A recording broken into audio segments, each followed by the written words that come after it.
I'm here to tell you about this House would ban politically aligned organizations for running from the SRC.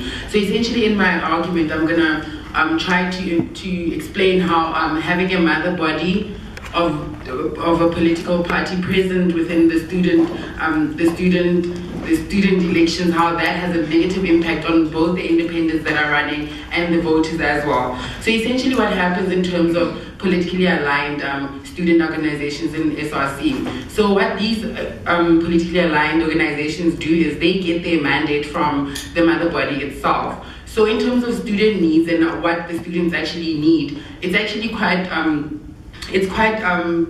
what is it? Sorry. Yes.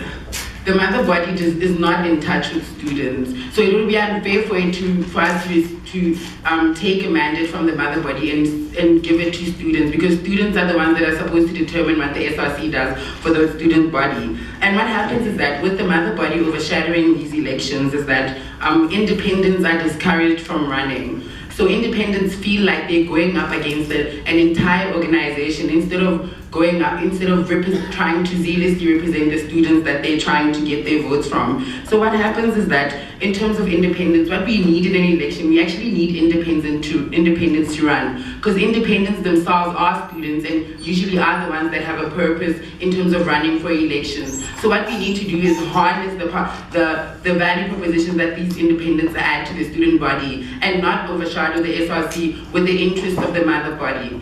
In the case of UCT, we can put it like this. The DA and DOSO, we can say that in terms of how the SRC operates, we can say that the DA will influence its constituency in terms of voting in the SRC, in order to vote for the interests of the DA instead of voting for the interests of the student body. We can extend this to the admissions policy and say that what if we had to vote on the admissions policy? We all know that DA is very much anti-redress. What the DA is focusing on is moving forward. So what's going to happen if the SRC members are sitting in a team discussing on a position for the admission policy? What's going to happen is that you're going to find that there's going to be a division amongst the SRC. There's going to be one side which is saying that we need to ignore race altogether, while one side is going to propagate for the inclusion of race within the admissions policy. The SRC should not be bothered with such issues. We shouldn't parochialize the role of the SRC into what is essentially a conflict between two political parties. What the SRC needs to do is to represent the students. What needs to come out of that constituting meeting is not what the political parties want, but what is best for the students. And in terms of the voters in general, what we don't need to happen in terms of the SRC election, we don't need voters to vote according to their political ideology. What we need to do is that we need to empower voters to choose an SRC that represents them.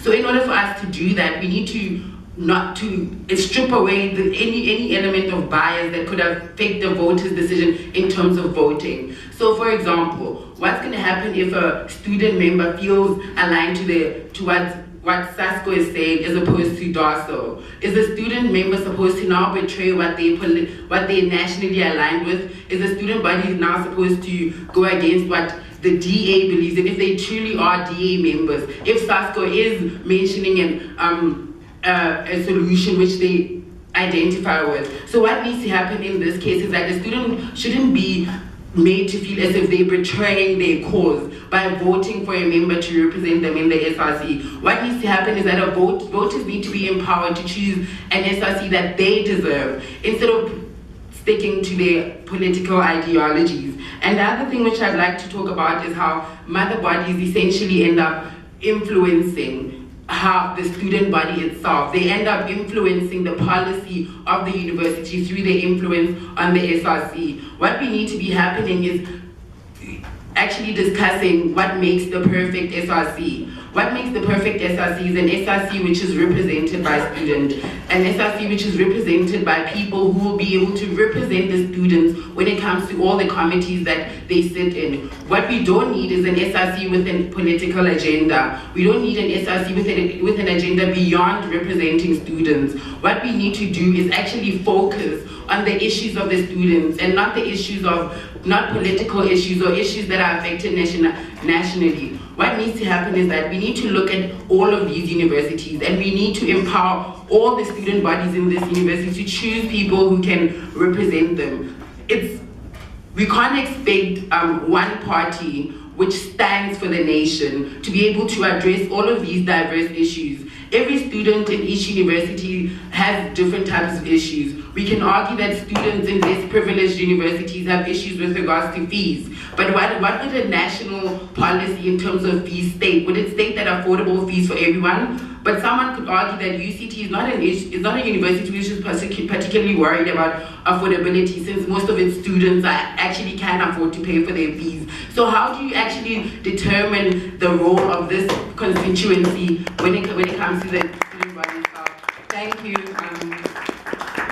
Good afternoon, ladies and gentlemen. I'm here to speak on behalf of the opposition, and would like to say to you very simply that what the proposition has displayed so far, while honourable, is not actually a true representation of South Africa at the moment. Firstly, some brief rebuttal. Now, the main points that the proposition was coming across was this whole idea of patriarchalism from the main parties, the DA, the ANC, weighing in on these universities across South Africa and saying, you will do this, you will do that, you will do this and that, and etc., etc., you will dance to the jig of the main parties. And what I'm going to say from personal experience, this is not true. As a representative of DISO, I have been obviously in communication with many members of the higher echelons of this party, going right from the top to the leader, all the way through to political levels, to municipal levels, and obviously national levels. And what it is that we espouse the main ideologies, not the intrinsics, but the main ideologies. And the main ideologies of the DA, like most parties in this country at the moment, espouse the ideas of transformation. We do support redress. We do support the process of integrating society and making it better for everyone. Not just for a few select black people or a few select white people, but for every single individual, okay? And we have supported the emissions policy, but what we have been concerned about is the implementation and how it will actually affect students across the board, okay? Because at the moment it's still in this pilot stage, like the Jammy pilot stage, which is obviously proven not to work. So first is on to my 2 points, which I will speak about very briefly. The first is on primary political development. Now, as students between the ages of roughly 16 and 25, the youth of this country is in its primary development in terms of intellectual, academic, and political statements, okay? This is the time when we will be voting for the first time, the time when we will be able to go out there and make our political voice. That might be spoiling a ballot and writing swear words over posters, whatever. But it still means that we are able at this stage to make a legal contribution towards the political framework of South Africa. And what is the big thing that is important is, as the youth, we need to find some kind of unity, some kind of political blanket that can help us and hold us forward, okay? There's no point in us going forward with some kind of independent who stands next to another independent and says, well, we're not really the same, but they are. And there's disunity, and then there's fraction, and then, there's things happening that's not really going on that's, not correct. And it leads me to my second point, which is about political unity. Now, what it is that many of the parties in South Africa offer a blanket ideology. If you want to vote for the African Christian Democratic Party, you are probably going to be a Christian. If you vote for the EFF, you're probably going to support the workers' struggle. If you vote for the DA, you probably wouldn't embrace some kind of liberalism that is dated from 50 years ago. So that's basically what it is. And the term has a connotation, but it's collectivization of your political ideology and your political units. Okay? Individuals can band together and form and support a single unity. Basically, I'm trying to create a metaphor of a choir, right? You are a number of voices banding together to become one single chorus to blast at whatever problem you're going against, whether it's crime or inequality, whatever. Okay? And while this might have a sort of for the greater good, we're going to ignore the little voices and be the greater good. If the little voices, to make this metaphor even more crazy than it really is, these little voices can join together. If you're supporting green politics, or if you're supporting militarism, or whatever it is, if you join together and create enough friction and unity together, then you will be able to implement the policies you want to do. You will be able to make the change you want. And that's what's been happening in this country for the last 50 years. People have joined together and slowly managed to build up this process, okay? Quite a while ago, what was the precursor of the DA used to be on the whole idea that we're going to have separate development. A little bit sort of like what the National Party was espousing, but not as racist. What happened? People said, actually, no, this isn't a good idea. Let's do something a little bit different. And slowly and yet surely, the DA has embraced non-racialism. So this brings me on to my final point on how political parties work by association, how people can work through association through an ideology, right? Okay, the ideology of a party and the ideology of a student party are quite concurrent. The DA and DASO, SASCO and the ANC, the Young Communist League and the South African Communist Party, they are concurrent. They're all supporting the same base ideology. And that's what we need, because we are going forward into a country which has a very, very disastrous political history. Okay, we've had apartheid, we've had British colonialism, we've had all number of disasters, crises, and conflicts in the past. And what we need is unity in the forward so that we can move forward to tackle problems like crime, like inequality, like poor education. Thank you very much. We're glad to oppose. So, if anyone has a question, please raise your hands. So, start with Jordan. Okay, so my question's primarily to opposition. You talk a lot about how at a university level, the people who are voting for like the SRC are people who have quite formative sort of political views, who are still sort of creating or coming to terms with what their political leanings are. So my question is, why do you think it's valuable to then have political parties at this level when, in effect, what that's doing is shepherding these people who are trying to have the most open-minded views about things, who we'd rather not be put prescriptively within a certain way of thinking? Why do you think it's valuable for them to necessarily have political parties in the sphere that they're voting, when I think it's more valuable for them to have a more open-minded viewpoint and spend those years looking at things objectively one by one before making a choice as to which party they support? Right, thank you very much. Next person. Oh, okay, yeah. Okay. So it's in general, but specific to the opposition. So you talk about like the legal framework of voting in a democracy in terms of a political move. Then the question becomes, why does that political statement apply to a university specifically, an elite institution whose governing body is designed in order to handle internal politics? So why does our increased politicization and formative voting, as we are as young citizens of a country, entitle us or oblige us to reflect that within a more or less open forum like a university?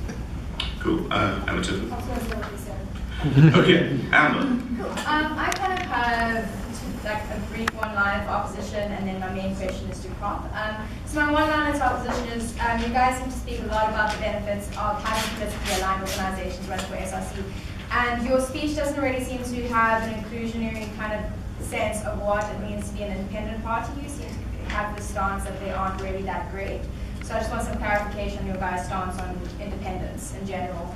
And then more my general question to proposition is this: you guys talk about how with politically aligned organizations running for SRC that they have their agendas that they push that aren't really necessarily relevant to students, and then they start actually punting these things, and it's very like unconstructive, creates noise where we actually need to have constructive conversations about student issues, not large political issues that like become distractions. My question is, like, in the absence of, like, say we go with the proposition, we ban political aligned organizations, what's to say that those agendas don't still exist, except they exist more nefariously in ways that we can't, like, clearly identify? Currently we can identify that DASO is DASO, SASCO is SASCO, they have their agendas.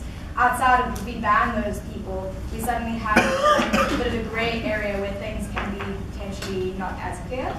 So I just maybe want to hear you guys' response to that. Okay, any more questions? Okay, I'm gonna go this way this time. So, Dan. For Adam, you spoke a lot about the political history of South Africa and sort of relating that to students and the way that they should vote based off of their own personal interests at a political level. I'm wondering, what does that particularly have to do with my day-to-day experience as a student? Right, thank you. Simon. Okay, so this is the opposition.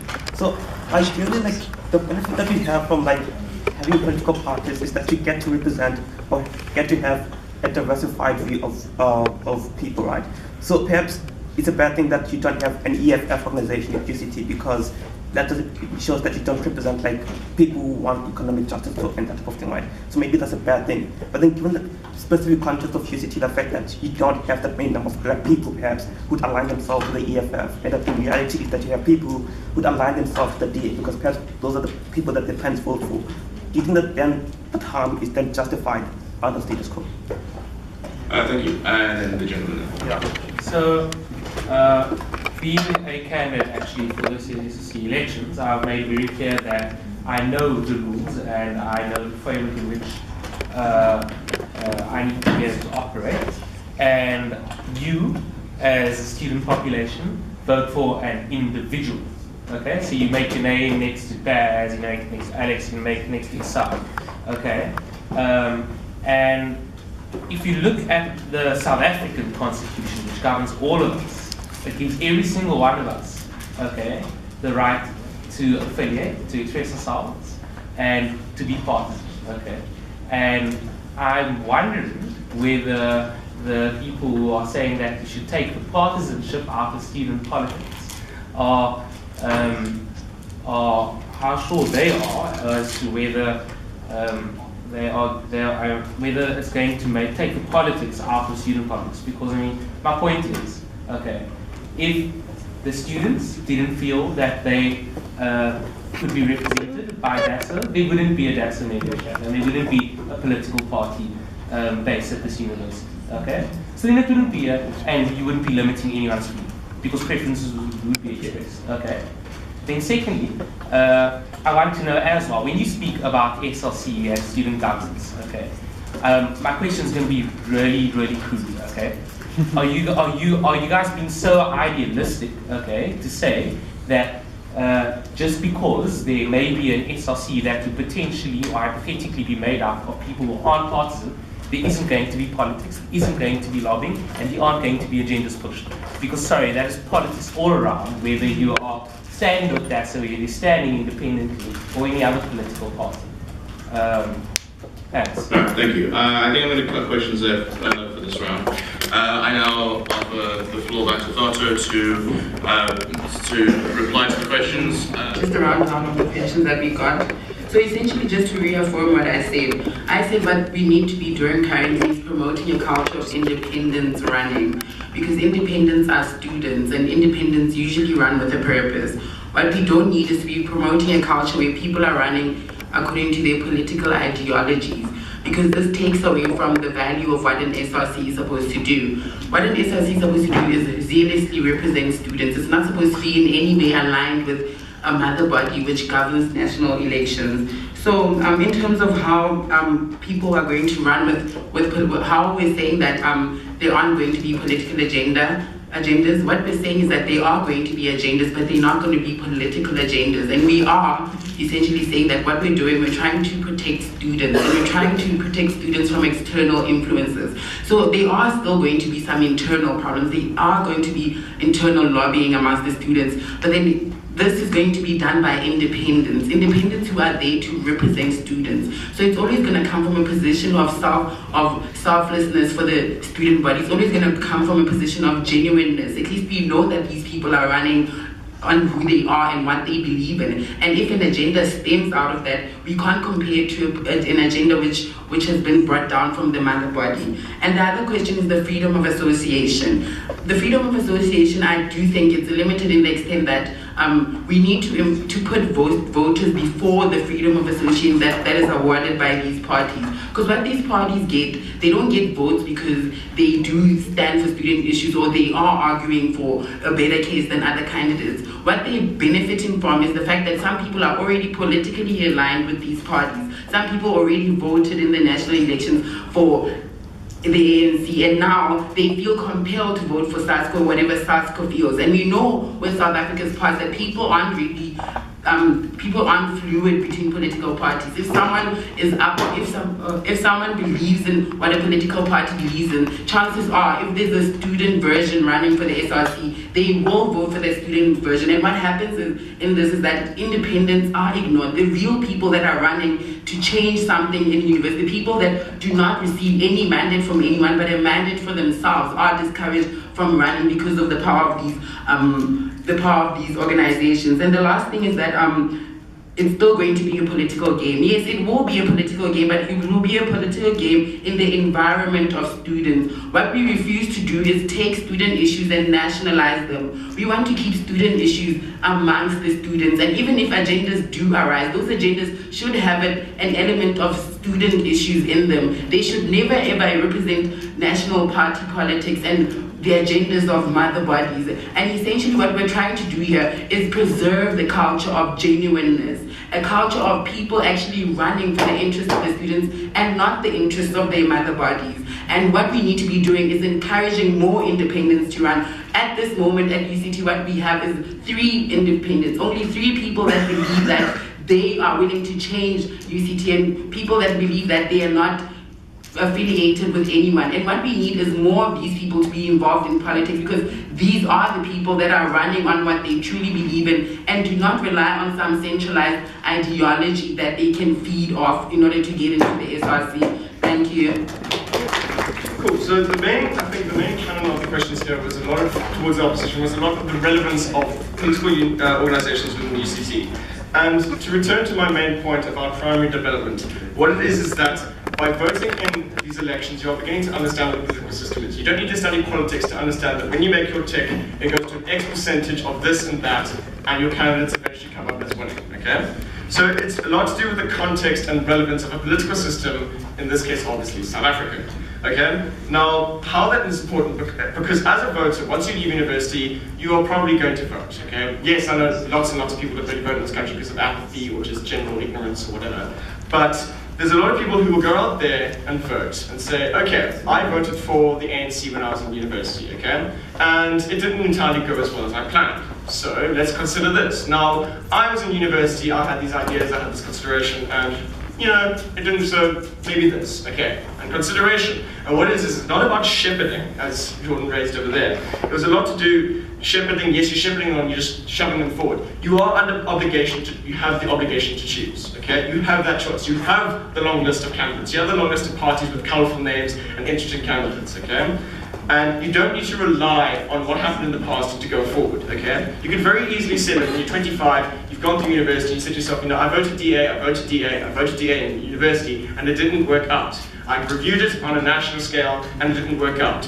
Let's try something else, okay? Let's try the next best alternative. And what it is that political parties have the constitutional ability, basically, to be present on a university as a political organization. We have that constitutional right. And our presence is therefore, you know, obligated and given. Because, you know, as I said earlier, you are able to vote. That is what you're allowed to do from the age of 18 if you're a permanent resident in this country. And then finally, there was also a question about how political history has a relevance towards the day-to-day and, you know, that kind of thing. And what it is that political history defines a country and its political system. And what it is that organizations in the past have worked off that political history, have worked off the history of their ideology and of their basis, and have gone forward with that, and that relevance stands day to day because of what they espouse. Because the EFF espouses, when they broke away from the ANC, they said the ANC is not supporting the workers, this is what we're going to do. Yes, that doesn't work on a scale of university, but it does in the case of organizations like SASCO and DA, because what they do is they support freedom and equality for all students. That's what they do on a national scale, that's what they do on a university scale. Thank you very much. I think we can all agree that the aim of the SRC elections is to have the best student representation for student issues. We want to solve problems at UCT for students at UCT. That's why we have an SRC, that's why we have these elections. And so the crux of what I'll be saying in this speech is that and what my previous speaker said, is that political parties distort this focus on student issues and solving student issues. And so, I mean, it's clear from that the aim brought up by Adam is of having a testing ground for some kind of unity after the campus is quite outside of this central focus of having a student-based, student focus for student problems. We don't want to be sacrificing student focus for something like how well we're going to do after campus. We want to be solving our problems on campus. So I don't think that's really relevant to the debate. All I'm going to be focusing on is two things. Firstly, block voting, and secondly, this unfair advantage. So in terms of block voting, we know that when we get this ballot paper and you have the organization that the person is affiliated with, there's an assumption that that candidate stands for certain lines, the lines for which the party stands. And there are two problems with this. The first problem is that there's less incentive to find out exactly what candidates really stand for. And the second problem is that there are lots of extraneous issues outside of campus, like that affect people's perceptions of the DA or does so, for example.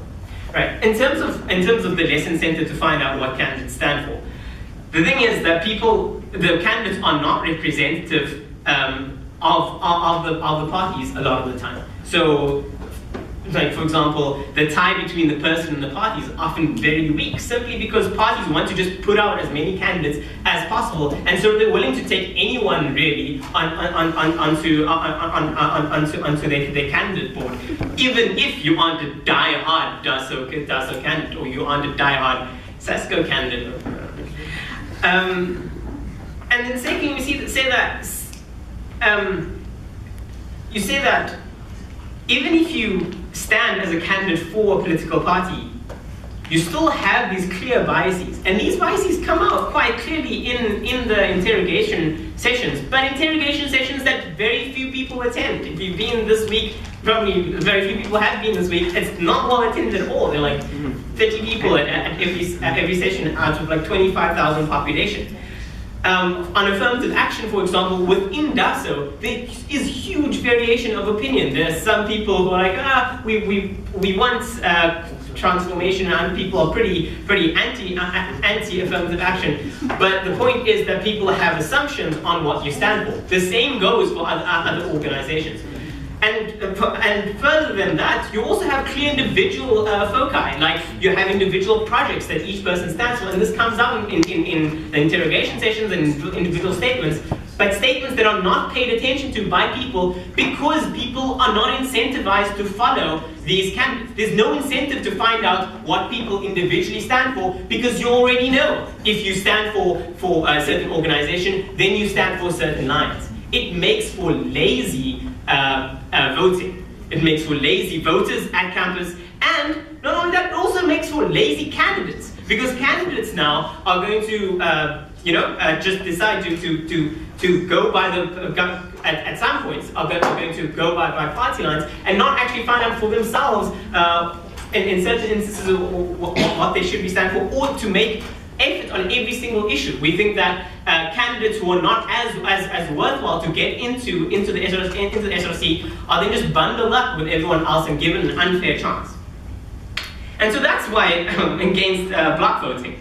But on a second point, why block voting is bad is because of the extraneous factors. So, for example, if you look at previous years, the perception of SASCO would be very much influenced by like what Zuma did in his for like the rape charges and the corruption charges, which have nothing to do with SASCO at all, and yet people's perception of that of SASCO is influenced by that. We don't want these distorting factors on something that is to do with student politics from something that is just nationally relevant but not UCT relevant. Block voting doesn't work. It's also unfair because if you club together, you have a lot more funding, you also have branding. It disincentivizes variation through independence. Independence means diversification. We like that. Block voting is bad. Yeah. Okay, so I'm going to try to be fairly quick because these 5-minute speeches are scarily short. I'm going to do two quick responsive ideas and then go into the main part of my new arguments that I want to bring in the debate. The first thing is that in terms of the ideas coming in the beginning, where the proposition want to say that there's a kind of skewing of representation in terms of an unfair mandate to the mother body, what's important to recognize, and what I'll flag more in my speech, is that this is about individuals choosing to represent themselves through this branding. And what that means is that actually it's not about a mandate. The mandate obviously works through votes. If voters validate you and validate you as an individual, then you have an obligation to them. What it's about is saying that this is what I value as an individual, in the same way as someone who ran on a Catholic manifesto would have those underlying principles which influence which decisions they make. So yeah, it's intertwined, but it's not that you're obligated by the mother body. That's something important for the audience to know. The next thing that's important is in terms of most of Iggy's argumentation, in terms of block voting. What we tell you is that firstly, it's an independence incentives to have branding anyway. That's why I know that his campaign is largely about direct democracy, right? That's in the incentives to have slogans that are quick and catchy for the people who don't go to those who don't go to those things anyway. We find that the majority of students aren't going to change because they have less information. They're likely to just opt out of student politics altogether, and that's an act of harm to the kind of political discourse we get on campus. But more than that, what we tell you is that these are individuals who've chosen to represent themselves through these parties, and that's really important in terms of my idea of free association. Which here what we tell you is that effectively it's an extension of free speech. It's important to recognize that it's incredibly insulting to say that individuals who are free individuals who are able to make rational decisions, if we don't respect them to be able to make rational decisions with light of new information presented to them, to the extent that we protect them from getting that information in the first place, that's incredibly insulting to their agency. It's effectively an affront to human dignity, and it's an affront to it suggests that they aren't able to make decisions for themselves. That's really bad. We tell you that campus discourse is best when people are most informed and able to make the most informed decisions. Specifically with political parties, and if they're presenting ideas and values, what that does is it lifts the level of discourse because it forces independents to be competitive with political parties rather than being competitive with individuals. Because what that means is that you have less ad hominem attacks in the kind of discussions you have. You have less people insulting an individual for who they are as a person, and more likely to have a discussion in terms of the values that that individual espouses. That's directly because you have manifestos out there in terms of this discussion. That's a really important thing to remember in terms of the quality of ideas that you get out there. More than that, what we tell you is that if you have your ideas challenged, you are more likely to have good reasons to support your ideas as well. That means that you're going to be more certain, your ideas and values are going to be more robust. That's particularly valuable in a university context, which is supposed to espouse values of discourse and espouse values of learning and having access to ideas. If we shut those ideas off and say you can't have access to these ideas on our campus, that undermines exactly what a university is supposed to be about. We think that's very weird. So then, the other thing that's important to remember is that there are lots of proxies which people use when they're making decisions about voting. That's why people running, for example, for Commerce Student Council might have a slogan like fellow first years. It's the kind of like proxies that allow us to understand what they stand for and what they value in as few words as possible. If they associate with values that we associate with too, we tell you that's really valuable because it allows us to make better and more informed decisions when we vote. And so that in that way we have better decisions and better campaigning. What we also tell you is that because these political parties have better branding, which is factually and empirically true, and something that the proposition want to talk about, what happens is that more people are reached in terms of the reach of marketing. That's really good because more students are then likely to get involved. Also, more students are likely to be approached because political parties have an incentive to go out and get people to run for them. That means if more people run, you have more competition, probably better ideas and probably better discourse too. We think that's really good as well. But then also in terms of like directly responding to Iggy's idea of block voting, what we tell you is that university campaigning is a time when your ideas are most plastic and most likely to change, because firstly you're most likely to actually know or meet a representative of an opposing party, something that's very unlikely if you live in particularly polarized contexts. Also, you're probably more removed from your family than you are when you vote in national elections. You're more likely to change your mind in these elections, and if you see good results, that might bleed over and change in national elections as well. We also tell you that you're most likely to feel or directly see the impact of your decisions because they're things that you interact with on a daily basis in terms of being at the university. So your ideals are most likely to change at this time, and that's really good in terms of making sure that you do have engaged students, and specifically have people not voting along the block lines that they're going to claim that they're always going to.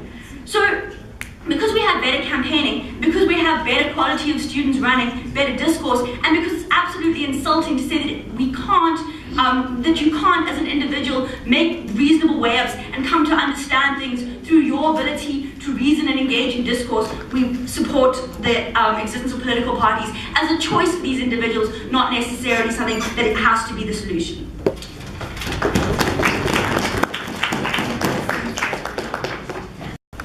Okay, I'm gonna go you in the red, then Tim, Greg, and Jordan for now. So my question is directed to you guys over there. You spoke about block voting being bad or not ideal or evil, but at UCT, there's a block of independents running this year. There's a looter, and in the past there has been black. So are you saying that's bad then? Because, like parties, surely they're going to all vote together? Or are you saying that they're all then going to vote individually at the end? floating block voting. Right, thank you. Then, Larry. My question is also directed this side. You spoke about individuality basically equals diversity, but I think it's a point that the opposition has been trying to push. It's a point that they've been trying to push a lot of the fact that it's a group of individual people that like unite for a common goal. But if you look at DASO, for example, they spread their each individual is putting focus on a specific issue. The individuality isn't lost in the concept of parties and campaigns and stuff. They are still individuals within DASO. They're just different individuals that are combining with a common goal in mind. So this idea of individuality equals diversification, yes, I agree, but it doesn't mean that individuality is lost in this whole idea of combining into one political party. Thank you. Greg. Oh, sorry, Tim. Oh, okay. So my question is to opposition. So opposition talks about how people are more likely to be exposed to sort of the message of certain parties because they have greater reach, such as DASO.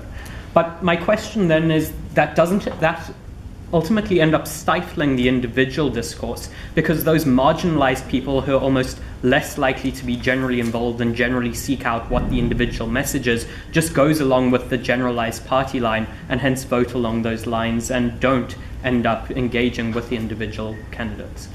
Right, great. I think what opposition needs to look at is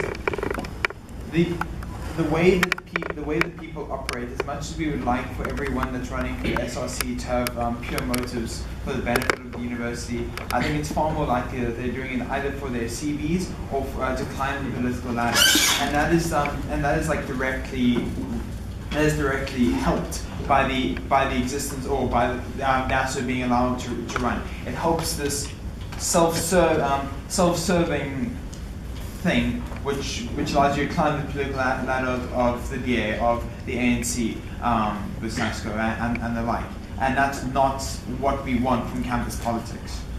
Right, thank you. Next, sorry, who was the next person?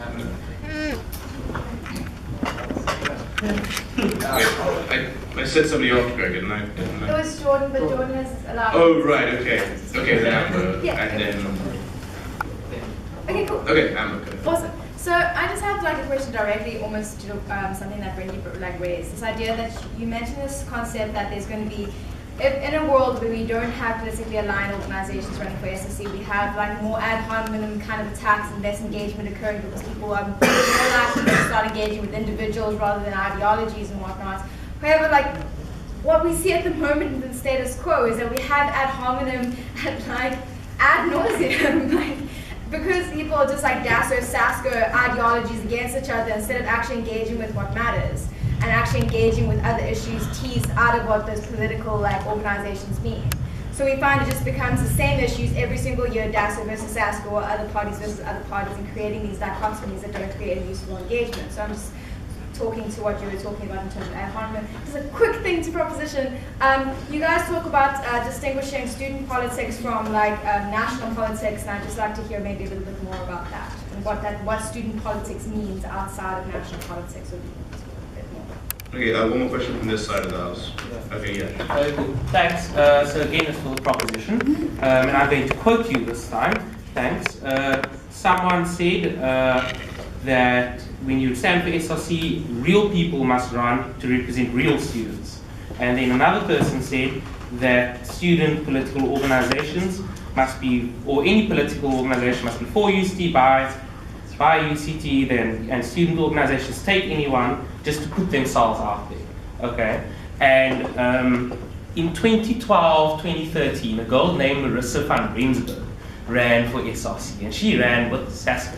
And she got 2,200 votes, the most votes out of any person running that year. Okay, I'm not sure the exact number.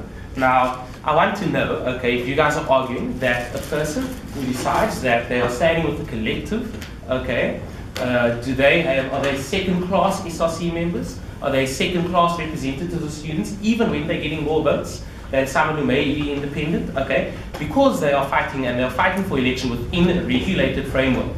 Okay, that this university has.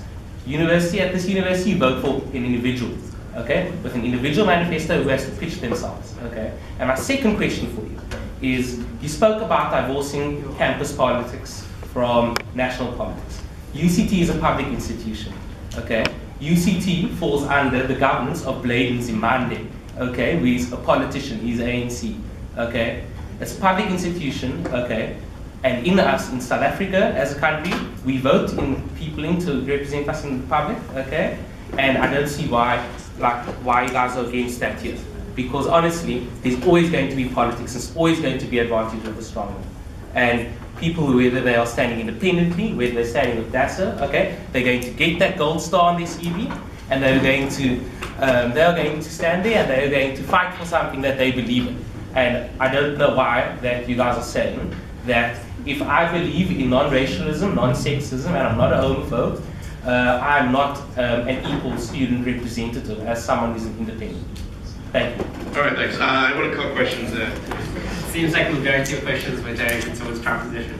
So let me go through them. So about how far does block voting extend, and I agree that block voting in general, so any group, including not DASO, so including Luther, for example, I think would be bad. But it's much worse when it's politically affiliated because they're going to be much less flexible in their policies because they have to stick to another party. And because, as I said, the external factors distort them. So if you have an internal organization, at least when you're affected by student happenings, so like a loot is just only something that happens to a looter can affect the perception of a looter, but something that happens to A and C, which is not student, can affect us. So that's why I think politically affiliated is much worse, but block voting in general, yeah, that's bad. Okay, so in terms of student versus national politics, so there are a lot of student issues that are not nationally based. There's jammy shuttles and what the condition of desert should be. There's very little analogy from that to national policies. And so if you're going to be taking certain lines, that doesn't as much. So it's a bit irrelevant there, and as we're saying, irrelevant factors distort, so that's what we're... But then, greater than that, I think that like things on like affirmative action, for example, is a lot of the time a question of how much versus whether you're for it or against it. And so the student paradigm that's the students kind of the position at which students are, which UCT's position is. So historically what UCT has done is very different to what our national history, which means that the politics that go into our student policies should be very different, because as we know, our policies should be dependent on what currently happens. So your policies should be in reaction to what UCT has, and which is going to be very different to the reaction of what national has. And just because it's a public institution, yeah, that's fine. That doesn't mean that we have all public issues. We must engage with public. Yeah, maybe we're underpaid. I mean, we can engage with Bladen's money, but that doesn't mean we have all of the public issues nationally represented. It means we're just engaged with the sphere of public issues. Yeah, and then I think there's the last question about individuals, like Marissa, and I think that sometimes, yeah, it is good. Some individuals do stand out, but it's still a distorting factor. That's the problem. So a lot of Marissa's vote, out of 2,200, some of them may have come from votes that were just by people like going with the brand. And it's not just Marissa. We think that there are a lot of weak candidates that sneak in, and that's the bigger problem. Not these star candidates, which we're fine with. It's the weaker candidates that sneak in and that shouldn't be there but get a place. So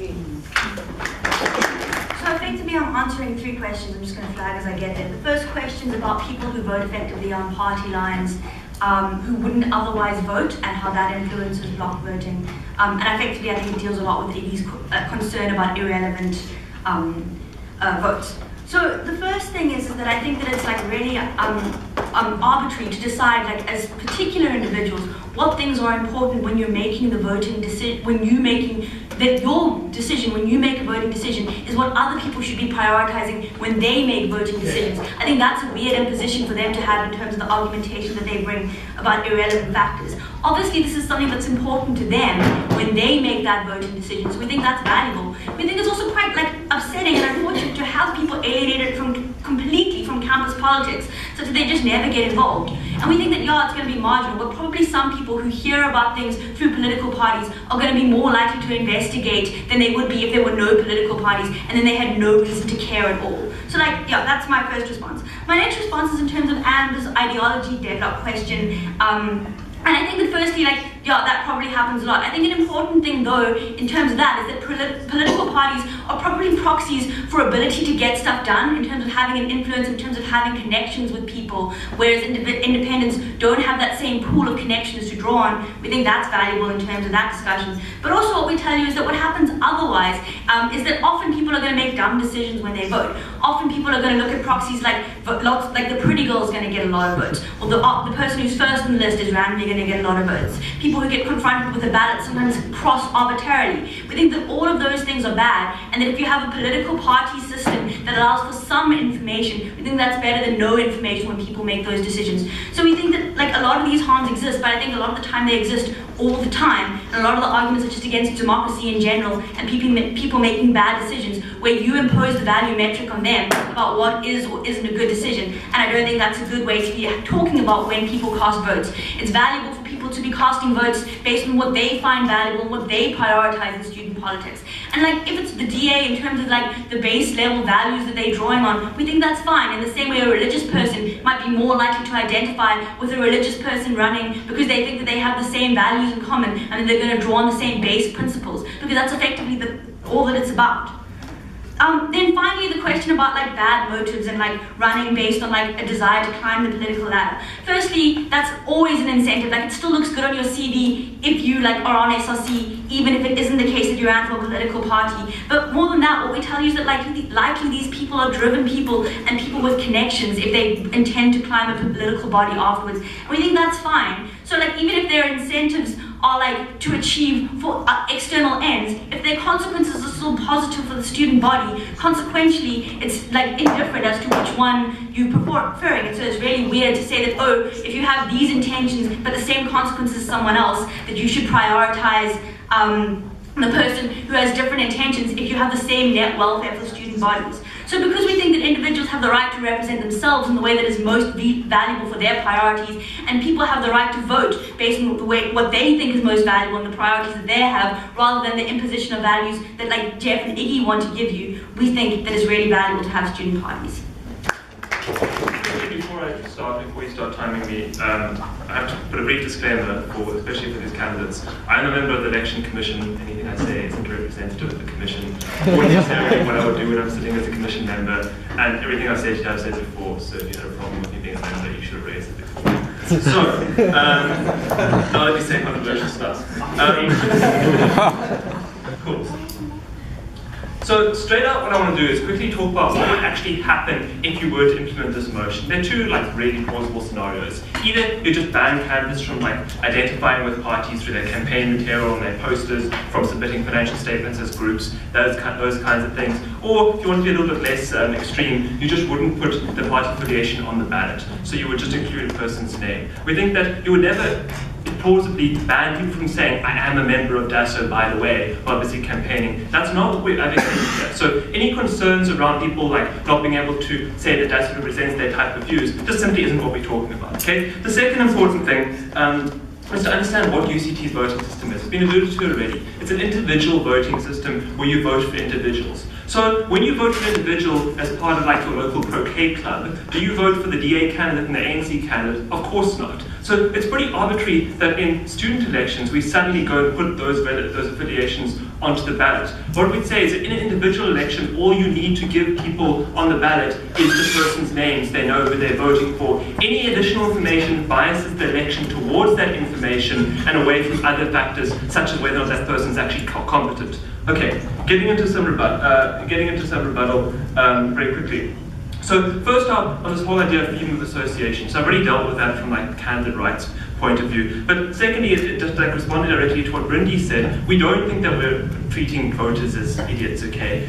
Because we still allow candidates to give that information through campaigning, while giving their complete package and not just through that vote, that ballot, okay? Secondly, the question was asked, well, why do people still vote for politically aligned candidates? And he gave it to you very clearly. Because yes, some good candidates still run for parties. Like I voted for politically aligned candidates even though I don't like parties, okay? That's fine. But the problem is that candidates A feel obligated to run with a party because of the way the system's set up. And secondly, as he points out, bad candidates get on, and that's what we're more concerned about, right? Then thirdly, there was this question of, well, yes, there's still continued politics on the SRC. Yes, but you don't create an environment that's automatically political. The major problem with politically aligned systems is as soon as SRC candidates are elected, they go into a room and they vote for who gets what portfolio. The DASO candidates go into one corner, and the SASCO or Valuta or whatever candidates go into another corner, and that means that you allocate positions based on political affiliation and not core competencies, and that we think is very problematic.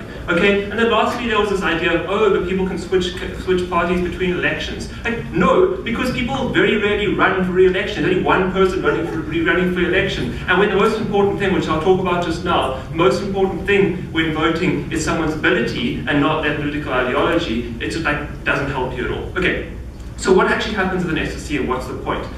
Ideological questions on an SRC are very rare. Like I can think of two: the admissions policy and outsourcing. There are like almost no other ones in the last like 6 years I've been a candidate. Even then, these are very technical questions, and very rarely are decided on ideologies. Does the admissions policy actually work? Does it discriminate against certain people? And what happens when you have politically aligned candidates is they automatically take a view without interrogating policy properly. One of the most things that the SRCs deal with are student issues. It's like the fact that fees go up over 10% every year. We're never going to be able to afford to send our kids to varsity, okay? It's those kind of common cause issues that are the decisions. What's more important with an SRC candidate actually is whether or not they can get the job done. Are they able to sit in a committee where they are in the minority and convince academics they should vote for their proposal instead? Because that's what an effective SRC member does. Are they able to like take a student concern and help them solve that problem? It's, are they an effective administrator able to juggle academics and a really demanding job? That's what's important.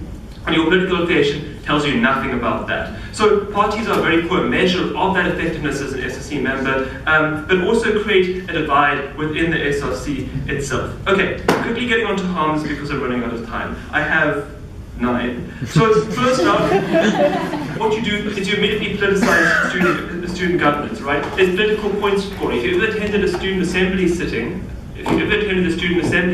you'll see people try and prove that their candidates are better than others because they're trying to help their mother body. That's bad for student governance because you don't focus on actual issues. Number 2 is you crowd out non-political students. People don't want to run for SRC because they don't want to deal with all the crap that political students bring. 3, portfolio allocation. I've already spoken about that. It means the best person who could be president doesn't become president because, hey, they weren't part of the party. 4, it doesn't work very well. I don't know what I wrote down there. 5, it doesn't work well, right? Oh, there we go. It doesn't work well is that parties will take anyone as a candidate. I know people who've been approached by SASCO and DASO in the same week to run for them both. Like, that just shows you the parties just want to find someone to run for them. 5, political opportunism. People run for parties because they want to look good to that party because they've helped the party's cause because that will make them the youngest MP in South Africa. And that's what they do.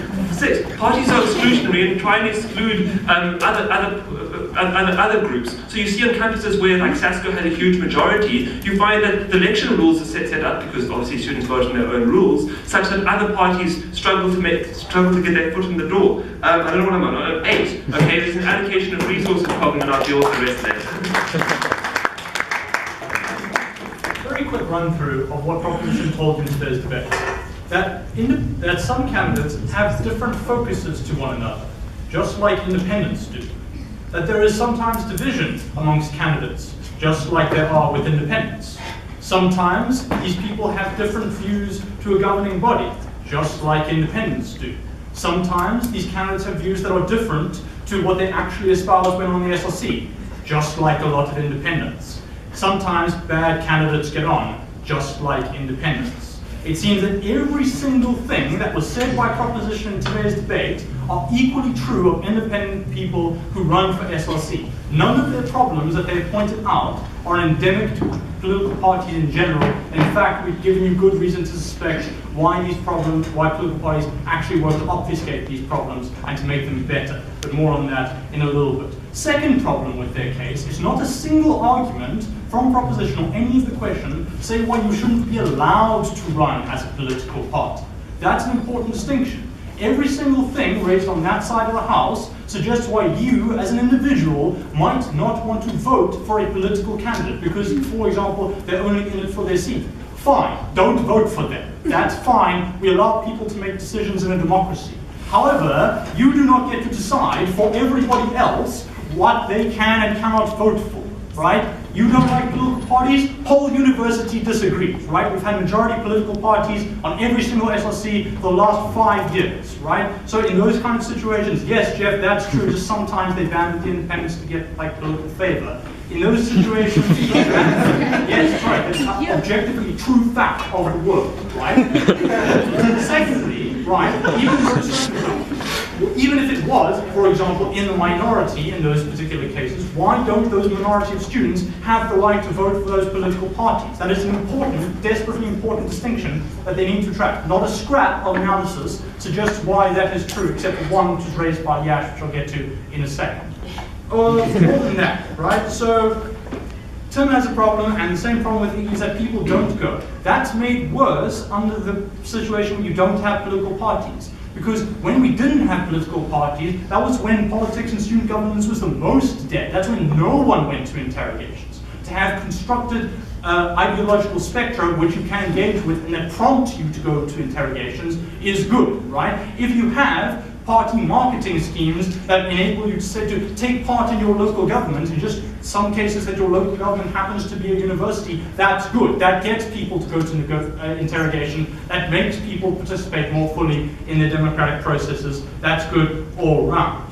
Or over and above this, we tell you that their system whereby they say bad candidates get on is actually like pretty different because bad candidates from independent parties also get on, is that oftentimes political parties turn away bad candidates. Yes, there are some people who are recruited by both. They are generally good candidates, right? But a lot of political parties, I know I did this, right, turn away candidates because they don't think they are good enough quality.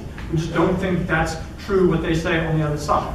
Now, addressing Yash's point to suggest, and sort of a little bit about what Jeff said, is it's not the political sphere, right? Well, if there was a minister of higher croquet clubs, right, in government, yeah, we think it might not be a political sphere, but given that all our institutions, like the overwhelming majority of universities in this country are public, we think it very much is in the political sphere, and we have the right to take part in that anyway. Over and above that, that argument would hold for any city, right? You could equally say, well, this is my city, we have our own issues. The issues of Durban are not the same as the issues of Johannesburg, right? And they could vote for their own things. We still let parties run in Johannesburg and Durban, even though the issues may be somewhat different. We expect that candidates can vie for political support based on jammy shuttles and broader national identity.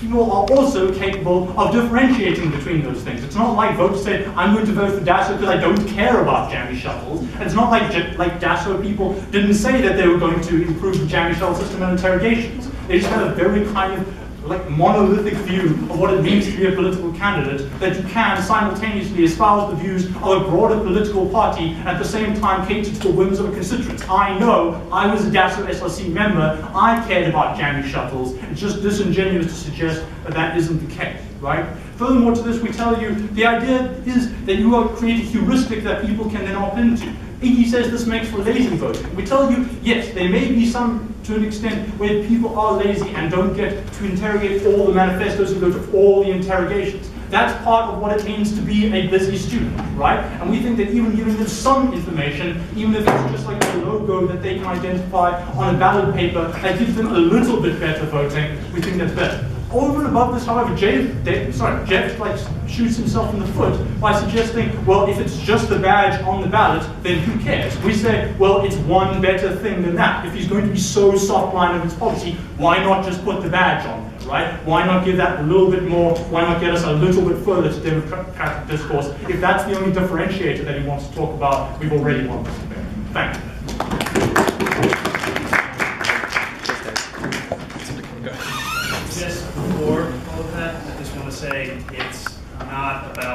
politics at all. Yeah, I think, okay, it's student government, but government is a very misleading term in this. It's about what actually works for students on a day-to-day basis.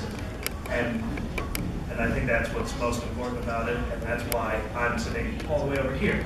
To sort of backtrack a bit, someone, you I believe, said that it allows for the most informed decision.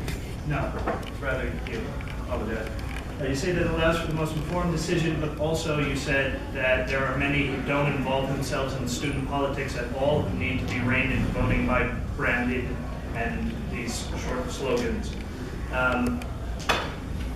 That's comment, I guess.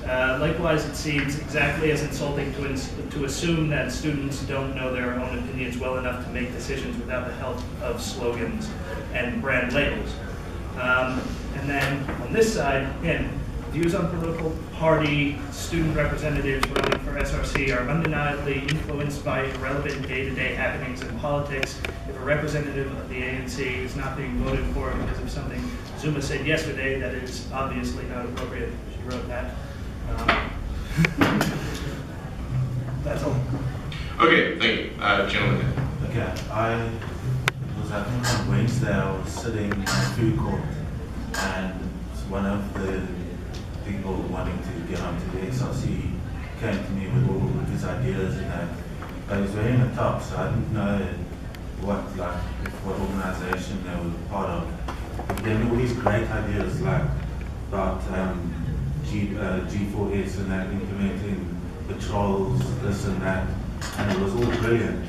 But then he took his top off and I saw it was Deso. And I was immediately, sorry bro, I don't like the Democratic Alliance. I do not like the ANC one bit in this country. I have my own political party that I like, and it's not represented at this university. So I believe if you take away political parties away from this, you can get down to the major issues within the university. Like that guy was trying to tell me, I would have definitely voted for him. On the other hand, you would get people who wouldn't care about things at the university, but they want to get people affiliated with a political party on. For example, if they saw someone from DESA or SASCO or whatever, he doesn't care about their policies, he'll just vote for them because they're part of their party. Right. Okay. Was it Yash? Yeah, maybe Yash. Actually, just spoken to her. I don't know, whatever. There were not any questions. Yeah, I don't know. I just have a comment kind of to both sides in general, which I'm getting a bit frustrated about. Like, I think that there's nothing wrong with admitting that student politics can exist in a way that isn't inherently tied to national politics, but is influenced by it, right? So I think that we can have like a student political body which doesn't have to be represented by anything that's nationally representative. Like, we're not the same as a municipality. We're a university with like a melting pot that isn't represented in like different municipalities to the same degree. We're a different type of like body. And I think that like both kind of sides in this debate have kind of neglected to talk about the nature of universities and the nature of student politics. And unfortunately, both sides have kind of let me down in this way. If you guys want to maybe talk about that, either of you, like in your responses, that would be great maybe, to like help convince me either way. I do lean this side just because I think honestly people do get frustrated with like what we just heard, like at the idea that people are just have this idea of like political parties just saying the same things over and over again or having their own self-interest, and that's why people don't want to engage. They shut off. Like, you have people shutting off even though there's people with great ideas. You have people not reading individual manifestos of someone who comes from DASO or SASCO just because they happen to come from those parties. They won't even bother reading their manifestos because they identify. And like, so that's why I'm on this side. You guys can respond to those things. But the overall student politics is what I generally like. All right, thanks. Yeah. Cool. 2 comments. So the first is to proposition. I think like that your characterization of people under political parties shifted slightly and it was quite problematic. So like Otto began by describing it as the machine which like grinds away the nuances of viewpoints, and then he describes it as that these viewpoints are repressed in the context in which these people have dynamic abilities or dynamic visions for the SRC and their manifestos. So then the question is, what is preventing them from, while running for that particular party, in order to express their nuances on that viewpoint. So like, if they are divergent candidates, what is the barrier to their expressing those divergent views? Because that's the distinction you guys need. And then the second question is to opposition. So I think you guys make quite a rhetorical description of voting, in that like, so you also say that like people voting for pretty people is bad, but we would allow them to do so anyway, with the justification that we would treat people like we don't want to insult them by valuing their voting. I think that context is a bit misleading, right? So like voting specifically doesn't, like, that you've not given anything to suggest why it has intrinsic value or why we should defer to people being representative in the context in which we could just get a better SRC and a more competent organization, even if it's less representative. So the assumption behind the rhetoric is that we value individual votes because they're a translation of that representation. That's a contentious claim, and I think you guys need to do that. All right, thanks, Yash. Did you want yes. questions? Yes. Sorry, I was Simon. No. Okay, sure. Okay, cool. So I have one question to Op, which is kind of the only thing stopping me getting to that side right now, which is that I still don't buy that within like the DASO candidates or the Yolutsa candidates, we have as much diversity as we'd have if they were independents, particularly when, firstly, even if they did have diversity, we have this perception that they don't, which causes people to switch off, as he said. But secondly, that I still don't buy that there's that much diversity, particularly when we have like Aluta candidates spending half their time telling me why I should also vote for all the other Aluta candidates. That's a problem because firstly, that's less time they're spending telling me why I should vote for them. They're spending a lot more time talking about the collective. And secondly, when we have things like an Aluta candidate being accused of like embezzlement, and we still have the other Aluta candidates being like, hey, vote Aluta, that's slightly problematic as far as like what their personal viewpoints are. I'm kind of lumping them all in the same group because of that. I need a little bit more analysis as to why there's still diversity under it, particularly on that perceptive level. Okay, I'm going to go to Barry for last question. So just to close off, one thing that hasn't been sort of touched on much is this whole idea about the fact that nationally allowed organizations have purpose, in that the reasons they're nationally allowed is because there are problems that are not unique to UCT, that these organizations, that within talking to other student bodies, other universities, can reach some sort of broader collective as South African students in a greater scheme of things, and not necessarily specific to UCT. And while this may have been more of a problem, during the times of apartheid, when there was an actual need for students to unite to fight against this, political parties still have the ability to do that if some issue like that does arise. And having a nationally organized body like that, where you can have these lines of communication between different campuses at different universities, has an intrinsic value. And what I want to know is from proposition is how do you justify negating this possible value? Okay, so I'm sorry, I don't know if I completely followed your question, but as I understood it, you were asking about like to what extent does national politics actually matter in SRC and what extent should it? Like, yes, students always will have an opinion, particularly when there's a relevant national issue there, and across independents and politically aligned students. I think that's fine. But I think the problem becomes is when the primary purpose of the election is electing an SRC that focuses, that like its core focus isn't those issues. Like the debating committee will have a similar kind of situation. So maybe I'm not quite answering the question, but that's like how I understood how to respond. Secondly, there was a question, I think it was from Yash, asking about what's preventing candidates from expressing their own individual views, and it was around the characterization of political candidates. So I think what's preventing it is that there's then an over-focus on the group itself. So last night I was at an interrogation session where a politically aligned student, she kept getting questions about her political alignment and not about her own, and about her party as a whole, not about her own contribution. So I think that's problematic for her, that's fine, it's her decision. But it then detracts from those individual contributions, which I think are far more valuable, and it's those individual contributions which is what voters should be using as their criteria. So if your system then shifts the focus, then you don't allow voters to focus on what's important. Lastly, there was a question about the value of nationally aligned organizations. Well, if you just UCT, then I don't know if we really want not say that, but where it matters in talking to other universities is on an institutional level, on an SRC level. So you have something like the National SARS, which is South African Union of Students. Like, questionable effectiveness, far more effective now than it was a few years ago, perhaps when James was on the SRC. But on an institutional level, that's the body which can actually lobby the state, not like DASO, or SASCO, which has different levels of effectiveness at different campuses depending on like the local geography and the political climate there. And then just the way I'd like to sum up is by talking about what's actually important here. So James asked the question, well, why shouldn't we allow people to run? So we shouldn't allow people to run because when we design an election system, we invariably affect the outcomes of that election. And so you need to consider, well, what happens when you allow parties there? Firstly, you bias the system towards considering those parties. If it wasn't on the ballot, if candidates weren't allowed to group together through shared finances, through shared resources, through shared posters, then you wouldn't bias the election towards parties. You wouldn't create an environment where parties are incentivized to take part. Because as soon as one party takes part, the other party on a national level goes, oh hey, why is the ANC aligned group winning the election there? We better get our aligned group in there so that we show that we're not losing the youth vote.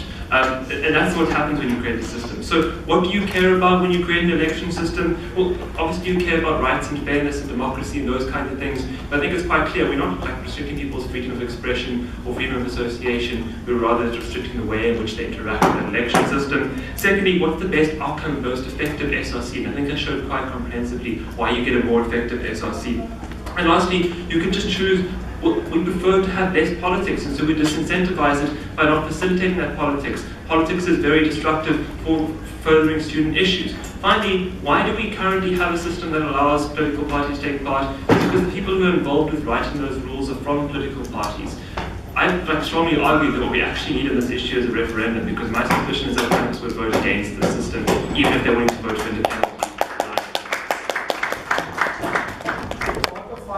I need to deal with. Gentlemen in the back suggests that it's not political at all. Well, I disagree, right? So there are lots of things that have national platforms which can be reciprocated by individual student representatives. It happens with the admissions policy. This guy concedes to the fact. What you do suggest is that there are day-to-day issues which aren't the concern of parties. Again, I disagree. Because the same argument can be made in any city around the country. Said, my issues are my city's issues and I only care about those. We let parties run in that context because it's helpful to have national identities with which you can scope that the DA runs Cape Town better is equally plausible to then campaign on a platform that says the DA runs UCT better. Those are equally legitimate inferences that parties can get you to make by running under political background. We should allow them to run under those if they want. Secondly, on the count of it's insulting to students. No, we don't think it's insulting to students to suggest that people may not know what candidates are out there and want candidates to come up and campaign to them to suggest why it might be a good idea. That's what campaigning is about. That's why we allow people to do it.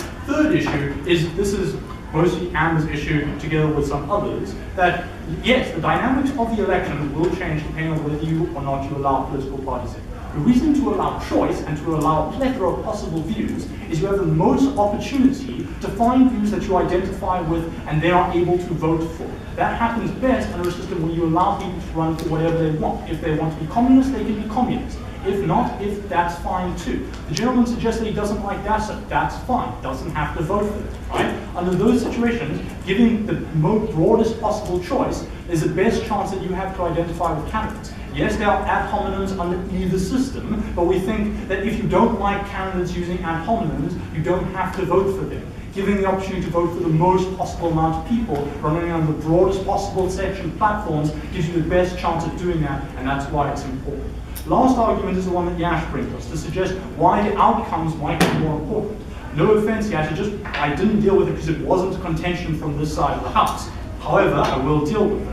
The reason that we allow democracy and the broadest possible sense of the broadest possible selection of parties to run is because that is A, how you get the best representative nature of your SRC. We find there being value in having your voice shone through in the upper echelons of the UCT's governance structure that is best accomplished when you have the broader selection of parties from which to choose. Secondly, it's helpful for accountability because you get to vote for parties cognizant of that fact choose candidates which are going to reflect well on them and not cause them a disservice in the future because they have the continuation. They're the party that has to exist into the future, and therefore they have good incentives to try and make those candidates as good as possible and to create the best possible candidates to stand on the SRC. That's why democracy is good. That's why allowing them this opportunity to do so is better. This doesn't happen under independents because, as Jeff correctly points out, a lot of them don't run again. You don't get to hold them accountable in the same way that you can hold political parties accountable. The backlash against DASO is the exact thing that they went to themselves and said, we want to create a better party to reestablish our brand. You can't do that with independents. Very proud.